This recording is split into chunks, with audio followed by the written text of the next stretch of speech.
장동혁 국민의힘 대표가 통일교와 공천헌금 특검법 도입을 요구하며 단식 농성에 들어간 가운데 윤리위 제명 처분을 받은 한동훈 전 대표가 처음 사과했습니다. 우상호 청와대 정무수석이 강원지사 선거 출마를 위해 사퇴한 것을 시작으로 참모진 10여 명이 지방선거 준비에 나설 거란 전망이 나옵니다. 황상현 기자가 배종찬 인사이트 K 소장과 함께 관련 소식 분석해드립니다. 장동혁 국민의힘 대표가 단식 농성을 이어가고 있습니다. 김재원 최고위원도 동조 단식에 들어갔는데요. 통일교와 공천헌금 특검법 도입을 요구하고 있습니다. 변호사님 어떻게 전망하십니까? 저는 특검은 받아들여질 가능성이 상당히 있을 것으로 보입니다. 그런 이유는 왜냐하면 여론에서 통일교 특검을 원하고 있고요. 또 공천헌금 수사 관련해서도 어떤 식으로든 수사가 더 진전될 수밖에 없을 것이다. 게다가 이 단식이라는 것은 정치적 결집 효과가 있거든요. 당 내에서 동조를 하고 이준석 개혁신당 대표도 공감의 이 가능성이 상당히 높기 때문에 이 부분은 정부 여당에서도 받아들일 가능성이 상당히 높을 것으로 보입니다. 자, 그렇다면 국민의힘이 이와 함께 이재명 대통령과의 영수회담도 거듭 요구하고 있는데 성사 가능성 어떻게 보세요? 성사될 수는 있습니다. 하지만 단식 상태에서는 안 받아들일 것으로 보입니다. 단식을 끝내고 그 이후에 일정한 시점에 장동혁 대표가 야당 대표로서 요청을 한다. 그렇다면 그것은 얼마든지 일정 조정을 해서 정청래 대표와 함께 또 그런 만남의 자리는 가능성이 있을 것으로 보입니다. 자, 이런 상황 속에서 윤리의 제명 처분을 받은 한동훈 전 대표가 사과의 뜻을 처음으로 밝혔어요.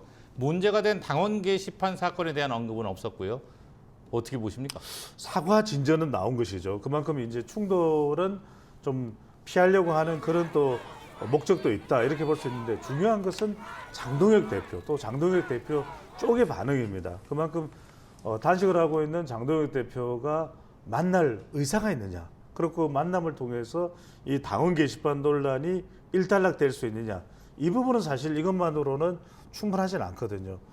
우상호 청와대 정무수석이 강원지사 선거 출마를 위해서 자리에서 물러났습니다. 지방선거를 위해 청와대 참모진의 줄사퇴 얘기가 나오는데요. 줄사퇴로 또 줄출마가 이루어지겠죠. 이른바 총선 출격이다. 그럴 수밖에 없는 것이 대체로 지역에 거점을 두고 상당히 또 여론을 모아낼 수 있는 인물들이 지금 또 청와대에 포진하고 있거든요. 네.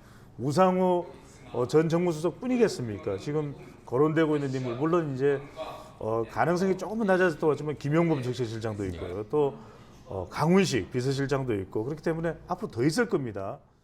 자, 이재명 대통령이 이번 주 신년 기자회견을 엽니다. 지방선거를 앞두고 있는데 어떤 메시지가 나올까요? 이미 표방을 했습니다. 대도약, 대전환을 하겠다.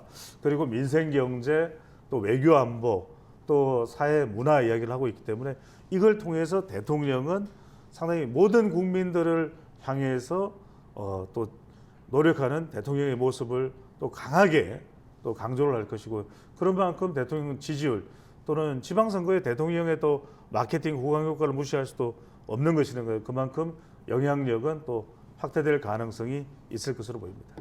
네, 못다한 얘기는 TBC 뉴스 유튜브 채널을 통해 좀 더 나눠보도록 하겠습니다. 오늘 고맙습니다. 감사합니다.